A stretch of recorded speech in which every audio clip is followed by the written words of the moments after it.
Hey there friendos, what's up? Welcome back to the channel, it's your boy Matt. We are back with some more Marvel Future Fight, and as you can see we are back on the forums for sneak peek number 3. And if you are joining us from the forums, welcome, good day to you. And if you could be so kind as to smash that subscribe button, trying to hit 100 subscribers. We're very close to 50, so if you could do us a favour, that would be awesome. And anyway, on today's video. So yeah, we are here with sneak peek number 3, and I've got to be honest, when I saw this morning, I was like, what? What the F? It felt like I'd suddenly gone back to 2018 in terms of sneak peeks, in terms of actual looking at a video game. It felt like I'd gone back to 2004. So we see a helicopter in that very knowing nod to the Marvel Future Fight trope, and then we see Juggernaut looking like I guess a Black Dwarf character, and then Titania comes, and honestly, this looks like it's from a 2004 X-Men game on the PS2. It looks bad. And then this terrible building collapse, and Absorbing Man just stood there looking like a we've got Cable at home character with his stone arm. I don't know, guys. I wanted to be hyped, and I can see that 68 people are, and just to be that guy, because we've got a funny number, right? So yeah, so new uniforms, presumably Transcendence. I saw no Awakening Crystals or anything like that in that teaser, and yeah, I'm not sure if this means that the team are getting news late, or they're just really behind. I guess it means we're not getting anything for the Thing, which is a shame. And with no tier 3 speed type, I guess.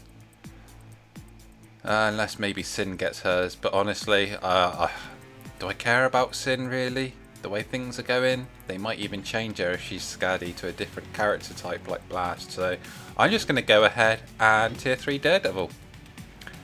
I've been holding on to those speed books for so long, hoping for my boy Norman, and it's just not happening, is it? So let's just go ahead and give it to the man without fear, since I doubt he's getting anything for Disney Plus She-Hulk either.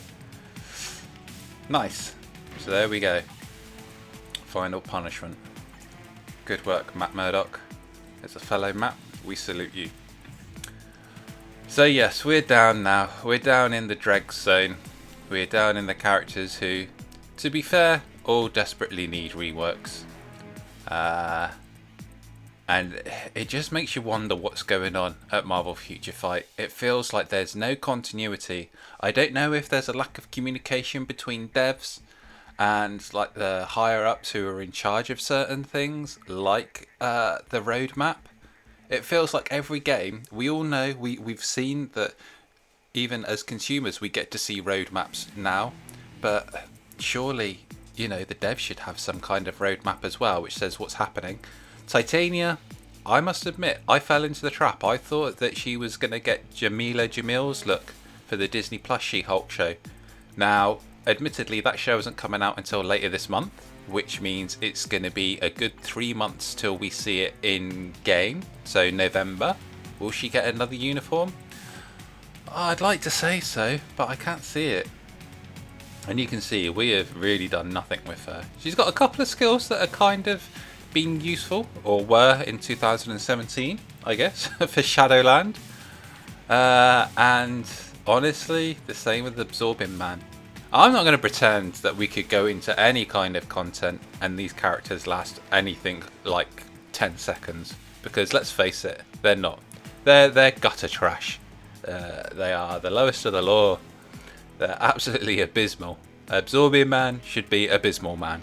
Let's face it. They've never had uniforms, and I'm not sure if this is now the new thing. If the Marvel Future Fight team have said, look, let's just get every character who's not tier 3 or transcended up to tier 3 or transcended. That's the new baseline every character has to be at by the end of 2022, so that any character is eligible for tier 4. It could be that. Juggernaut we don't even have, to be honest. When he came out, it didn't really feel like he was worth getting, and as a combat villain, He's going to have to be at least better than Cull Obsidian. And, wow. It's not like we have a multitude of game modes which require specific things like mutant, combat, villain or anything, is it? So, yeah, for now, he doesn't seem like he's really worthy of getting. Even though he was worthy of getting the hammer, he's not worthy of getting in Marvel Future Fight so far. You would think that maybe someone would have put him in here in the Crystal War things alongside, you know, fellow characters like Sabretooth, Mystique and Emma Frost. I feel he should be there, but they've made him paywall, but they never made him good, so they never made it worthwhile getting him.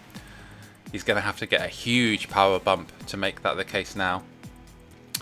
So yeah, we could go into today's World Boss, but obviously I can't show you World Boss Legend because none of them are good enough. And what am I going to do? Show you stage 10 of Proxima, where they can last 20 seconds before getting through? Hell no. The only content that any of them are good enough for is this. It's Shadowland, and it's early stages Shadowland, like the bottom, the lowest first 5, first 10 levels. That's about it. Yeah, that's it. That's all they're good for. Yep, they're a solid couple, solid for the first 10 stages of Shadowland. So, in that respect, anything they get is going to be a massive plus, because you're starting from nothing, basically.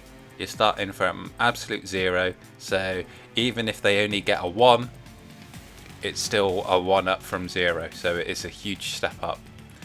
Unfortunately, it's the stage of the game now where you're thinking, if this is the mishmash kind of updates we're going to be getting, what next? We've seen pretty much every decent character with a tier 3 now, or a Transcendence. So if they're looking to push all characters towards tier 4, does that mean that we have to drag the rest of the crap characters up to that new baseline of Transcended? And if so, will that mean we're going to see a bunch more who are just going to get random Transcendeds without even getting a new uniform? Are we going to see an Agents of S.H.I.E.L.D. update next? Warriors 3? You know, we've seen a bunch of characters who've got Transcendences without uniforms, like even just recently with Scourge. We saw him get his Transcendence. So, yeah, I don't know what's going on with Marvel Future Fight at the moment. I wanted to be excited for this update. The first 2 sneak peeks were cool, you know, by you know, the usual Marvel Future Fight standards. But this one, it felt rushed and it felt bad. And like Alex has said several times, this feels like the B team. And not even the B team, this feels like the reserves of the B team who got called to pull an all-nighter just to rush this out in time. So I really worried, guys, honestly. I hope I'm wrong, and I hope that the next update is a banger, but yeesh, that's all I can say so far. But anyway, let me know what you guys think in the comments below. Am I overreacting? Are you guys really hyped for this update?